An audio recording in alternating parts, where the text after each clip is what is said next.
Good afternoon, everyone, and welcome back to the Black Robe podcast. It's your girl, Anzhane Slaughter, here with my lovely co-host, Miss Carol Mitchell. Carol, how are you doing this morning? Hello, I'm doing well. Just excited to hear about all the good stuff that's happening with you. I've been super busy. I know you've been super busy too. The IBJ does a lot of work behind the scenes to help families directly, and Carol's just been in the weeds. That's some tough work. That is, Yeah, I don't know if you want to touch a little bit on the behind the scenes advocacy that you're doing. Yeah, I'm sure we're winning friends and influencing people. We have a whole, a lot of people have heard us talking about the Freedom Summer Symposium and our work with young adults. But on the other side of our work is family advocacy, specifically Black families that are in the child welfare system. We call our program CHIMES, Yes. which is an acronym, the community here to intervene for more equitable solutions. And we say we chime in on all the stuff going on in the child welfare system. And we literally do. We show up in family team decision meetings, because they have all these acronyms, right? The FTDM. We show up in shared planning meetings, the SPM. We show up at court when they're having review hearings. We collaborate with usually their appointed lawyers and appointed social workers to surround them with all the things that nobody else does for them. Nobody amplifies the parent's point of view in that process. And so our goal is we amplify everything the parent, usually the parent who has lost their children, we amplify everything that's going on their side, every barrier that's been created, and we try to help them remove those barriers to reunification. But there's a lot that some of this is that they've never had anybody holding them accountable to doing what they need to do as a parent. And it feels adversarial for the state to be telling this parent who's been doing what they do, good and bad habits that we all have. Yeah. Now somebody has a magnifying glass looking at all your dirty your dirty laundry. Yeah.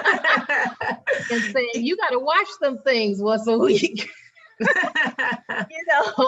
That's the kind of, you feel like you're under a microscope and people don't like it. Nobody likes it, but it's necessary because the parents have done something where they've failed to make sure their children's home environment is safe and that the children are protected. So the state's going to be in your Kool-Aid and may not know the flavor.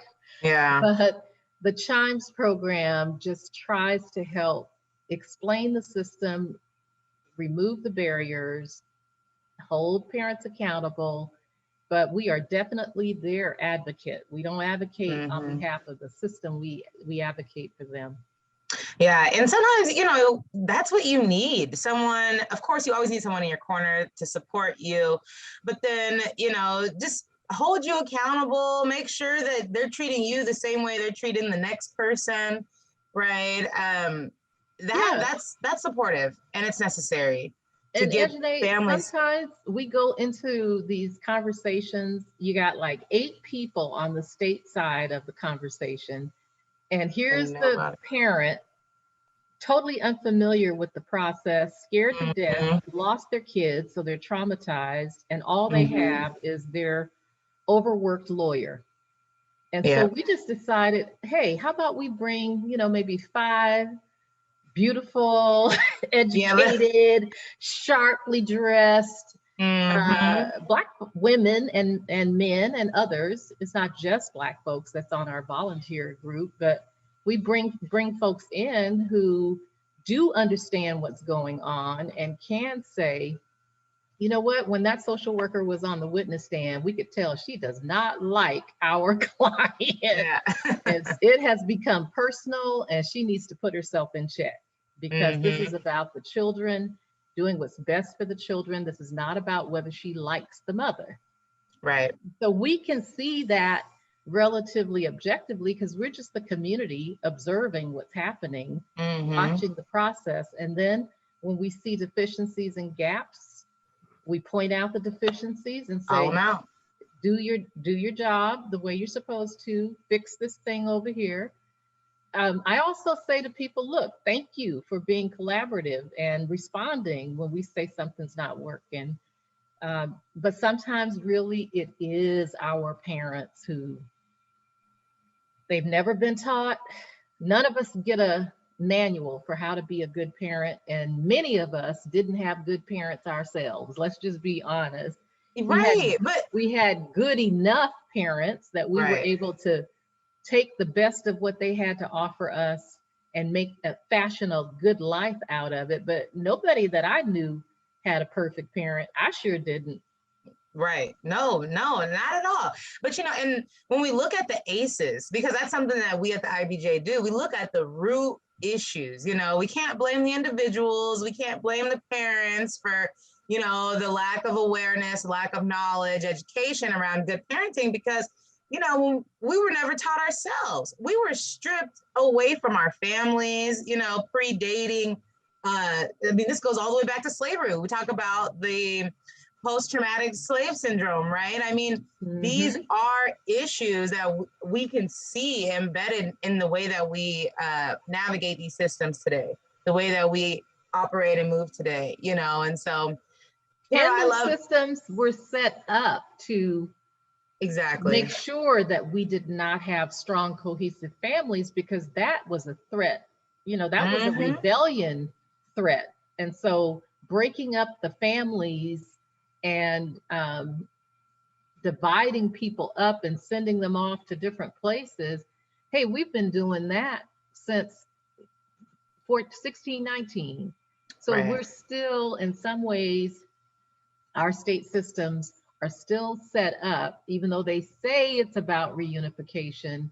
The way it actually operates is it seems as if, just observing it, that it's more about disintegration instead of reunification. And so we just want to keep in front of them, hey, your job is to reunify.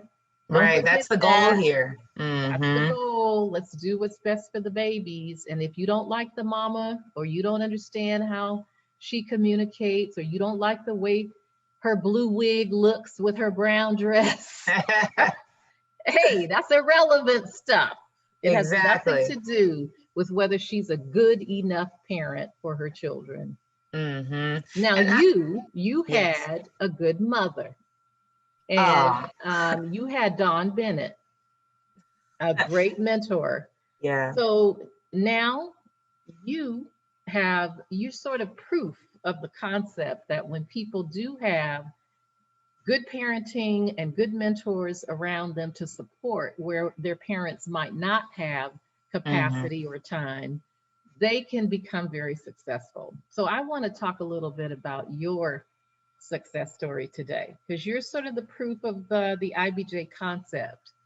Oh, thanks, Carol.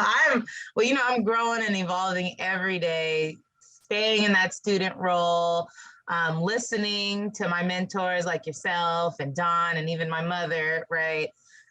So that I can continue to shape myself and achieve my goals. But I am fortunate, I thank God every day for the blessings that I've had in my life and how I can use my blessings to really help and advocate for others. So we got agents of change everywhere, guys. We got them working directly with the family. And then for myself, I am happy to say that I just took on a role with the state of Washington. Now, it was not easy to get in with the state, honestly. And this is my first official state role, state job. After I graduated from college, I got directly into private companies, because that's kind of how they put you on that assembly line out of college. You're supposed to get a job, so you look for every job offer on LinkedIn. That was the process. So that's exactly what I did. I got straight into HR, and I realized that I'm not actually helping anyone. You know, maybe I'm helping people get jobs, but the retention's not here. This company doesn't really care about the community that this, company is employing. So, it wasn't a good fit for me. I had to take a step back from the private corporate world, and I got more deep into my real estate. And really applied that equity focus right away. I was looking at young people of color, trying to help them get into homes. And it's still a very strong passion of mine, still something I actively do over the weekend now. But yeah, equity's always been a main focus. And then, of course, with my work here with the IBJ has been keeping me equity centered with all of our work with the Freedom Summer Symposium, just how we move and operate. It's just an equity lens we wake up and think through. And so through that work, I was led to an opportunity with the state, actually helping with some initiative that was just passed through our Capitol, through our legislator, the social equity in cannabis. So I don't know if you guys are familiar with this new legislation that passed, but Washington State, along with other states in the country, are looking at how they can fit equity into the cannabis industry, right? There's a alarming disproportionate number of white owners when it comes to the cannabis retail space here in Washington. It's like over 80% of these stores are owned by white people. Under 5% are owned by actual people that were harmed by the war on drugs. So if we just take a step back and look at that for a second, we realize like, hey, something's not right here. How are all these people that we've been targeting, prosecuting for cannabis offenses or other drug offenses even, and now there's people that are making billions of dollars off of this industry, right? So all of a sudden, hey, wait, I told somebody yesterday, did you know that even the sheriff's department gets a cut of that pie? It goes to their drug interdiction or their drug enforcement, whatever. But the sheriff's department is getting money from the cannabis taxes. Yeah, it's like, really? And I don't know how much of it actually comes back into the treatment side of things. I know you're focused on the licensing and the business opportunity side and having access to that industry. Right. But I'd be curious, where's the tax money going? The B&O tax money. Oh yeah, well, we know 33% of the state tax dollars from cannabis are going to just a general fund that's being used for who knows what. So that is something that we're going to be talking about. How can we reappropriate some of these funds to put them back into community, put them back into treatment? Or how about programming for people who have drug convictions who have now rehabilitated? Why don't we do some job development or some entrepreneurial business training for some of those folks? Maybe not on the cannabis side of things, but some other passion they have. Maybe they want to start a bakery. How about we invest some money into some of those sorts of, what do you call them? Incubator programs or community college or technical college training for people who have had histories of incarceration based on marijuana. I like the way you think. And apparently our legislators were thinking the same thing, because written into this bill was a technical assistance grant and mentorship program. Now, laws don't usually get them right the first time around. It takes some re-examining, some evaluations, right, to see how these laws can be made a little bit more equitable. And that's exactly what we're doing right now on this task force when it comes to social equity, right? We are working directly with community legislators, community advocates and leaders to figure out, did we get it right? Or what else can we do here, to make this more equitable? And that mentorship and education aspect is critical, because if we're talking about, we want these to be successful businesses, then we need to have the mentorship and the education, the resources to support these new business owners, right? So that they can actually compete in these markets. It's very Yeah. competitive. It's extremely competitive. And What yeah, are we you want to. actually, what's your role? What's your big job title? Well, I have officially accepted the position of project manager for this task force. So I'm pretty much, my overall is to manage the task force and make sure we stay on track with our recommendations to the legislature. Um, and that has a deadline of December of 2022. So next December, we'll be rolling out all of our official recommendations to the ledge. But even before that, we have some recommendations we want to make to the Liquor and Cannabis Board, and we want to make to the Department of Commerce so that we can start getting things rolling when it comes to social equity. Pettigrew, actually, Representative Pettigrew, before he retired back in 2020, that legislative session, he put out this first bill, right? So this has been something that's been in the works now for 2 years, right? But we're working and we're trying to get things right. And there's some power. And who's on, even like when we're talking about equity, these boards and commissions that make the policy decision, how diverse are they? I mean, if you make a set of recommendations and everybody evaluating those recommendations looks like the people who have benefited the most from the way things are right now. Right. Does the board even have the kind of representation that we think is important to get an equitable decision made by the board? Right. Absolutely. And I gotta say, this task force is the most diverse task force I've ever seen from Washington State. Right. Most of these task forces, even I'm just thinking of the Office of Equity Task Force, right? That was another pretty diverse task force. It's diverse. We got agents representing the African American community, representing the Latina community. We have legislators like Representative Morgan, who's the chair of the task force. And then, of course, we're directly engaging with community on every level, on the task force and work group level.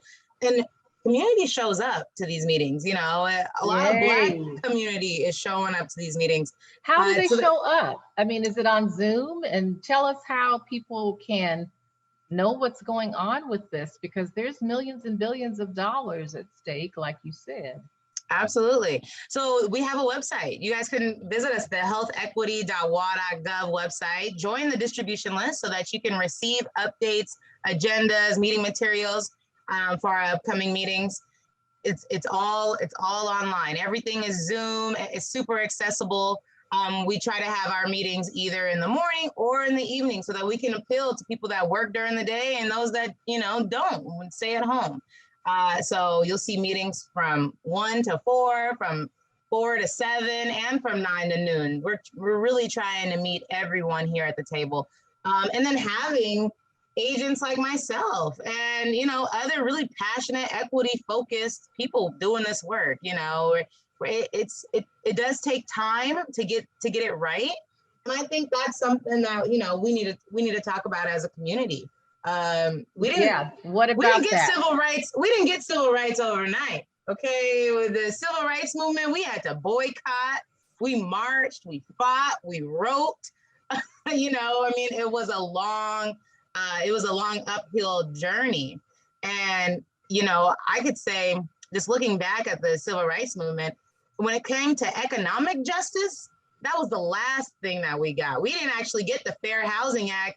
That was something that came on the back end, right? Mm-hmm. That was the last thing for our government to really, say we're going to call out discrimination when it comes to access to loan and housing, right? Ooh. They were willing to give us, they were willing to desegregate, they were willing to, that was a journey, but when it comes to economics. Access to financing and redlining. The government actually sanctioned racist practices through the FHA because they wouldn't even allow Black folks access to mortgages at rates that made sense, or in certain tracts of certain cities, you could only get a mortgage over there on the other side of the tracks. And then at an interest rate, they wouldn't insure it, right? They wouldn't back the loans, they wouldn't insure the loans. And so it's good to know that we're living in a time. I'm happy for you to have this opportunity. I feel like you are our inside track to stay, keep us up to date on what's going on with this initiative. It's not an initiative, really, it's a movement It's a to. law now. This is a, Mhm. a program backed by statute. So it's coming out. The social equity program is going to be coming out.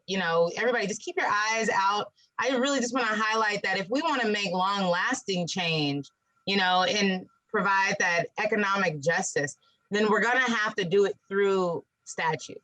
None of the, when it comes to economics, this is the last thing that the government has really been able to, govern in this country, right?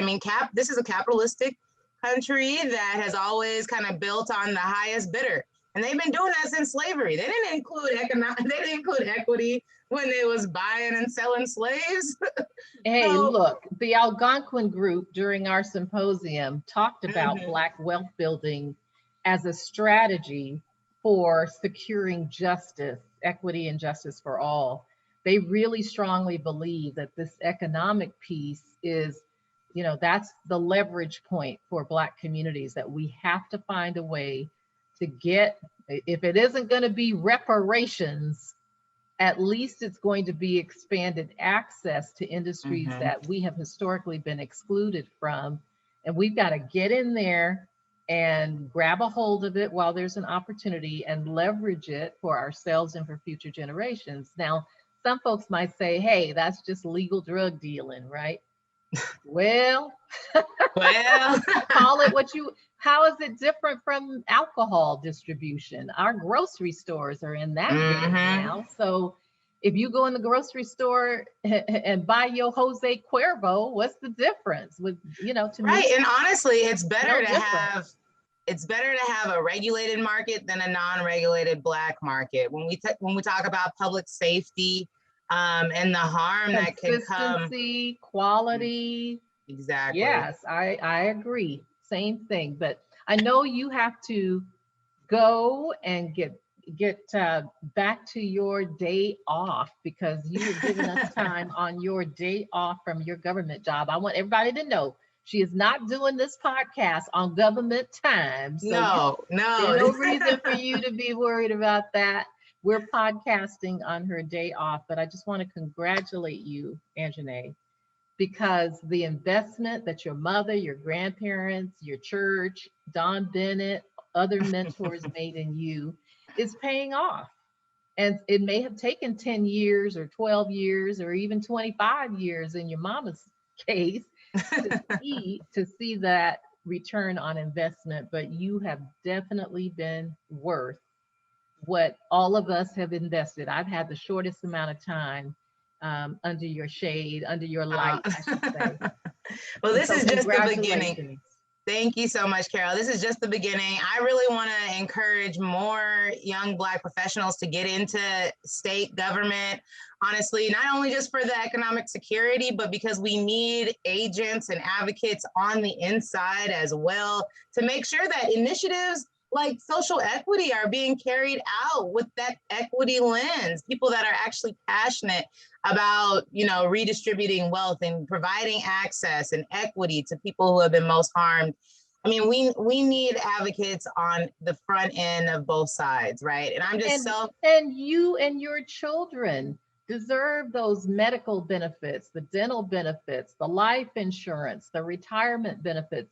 There's probably about 30% of your paycheck, that is valued in benefits. You don't get that when you work for private sector or a mom and pop or for yourself. There's just this whole range of long-term benefits that our people don't get for themselves or their families, right? And we need to have it, because that's one way of passing that wealth on. If you work 20 years in the state retirement system or whatever amount, Well, you're vested after 5 years, really. You only need to do 5 years to That's true. secure a retirement benefit for yourself. And if you got married someday and something happened to you, you could pass that wealth to your spouse or your partner. Insurance benefits that you can pass to your mother, your brother, your children. That is Yeah. wealth building too, when you have something to pass on to the next Mm-hmm. generation. I told people a few days ago that my mother had this scripture, that blessed is the man who can provide for his children's children, which meant we were always responsible not just for ourselves, not just for our children, but for that next generation as well. So for me, it's not about just spending everything up on me. I'm passing it to my children and my children's children. That's my responsibility as an adult human being. So get in there, get that money. Yes, and make change and do good for the community while I'm at it. That's my plan. That's my goal. And then when you get tired of that, you can run for office and make the change from that side of things, right? Who knows, Carol? One day. I know. Oh, I know. And you'll go back and pull this episode of the Black Robe podcast and say, remember on July 30th, 2021, that Friday when I was off and we talked about this? You said it then. You called it. I'm calling it into being. There you go. Speaking it into existence. Thank you, Carol. I love it. All right. Well, yes, I'm going to enjoy the rest of my day off. You got some Chimes work to do. We don't sleep, guys. We live and breathe equity and helping others in everything that we do. We're going to continue to show that and express our love and hard work for our community next week on this Black Robe podcast.